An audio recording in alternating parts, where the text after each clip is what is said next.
Kumusta na po kayo dyan sa mga friends ko sa aking social media? May magandang balita ako sa inyo. Alam mo ba na pwede kang kumita ng 1,000 hanggang 5,000 pesos a day gamit lang ang Facebook at TikTok mo using our copy and paste systems? Hi guys, ito ulit si Alan. Isa ka bang empleyado or OFW na naghahanap ng dagdag na source of income or extra ng pagkakakitaan na pwede mong gawin sa mga bakanting oras mo? Good news po, kasi ang company ho namin ay naghahanap ng new online associates at as an online associate, so ang gagawin mo lang ay mag-schedule ka ng appointment sa ating local and international clients using copy and paste.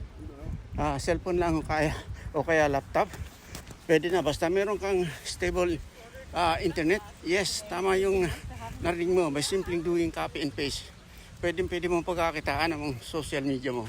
Hindi mo kailangan magbenta-benta ng products. All you need to do is copy and paste.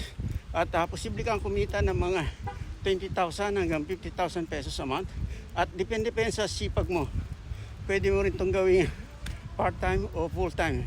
So kung full-time, mas malaking kikitain. So para sa buong detalye at para may turo ko sa inyo, mag-comment ka lang ng how sa mismong video na ito. Para ikaw na yung next na matulungan ko sa sistemang ito. At para may turo ko sa iyo. So see you in my inbox. Bye.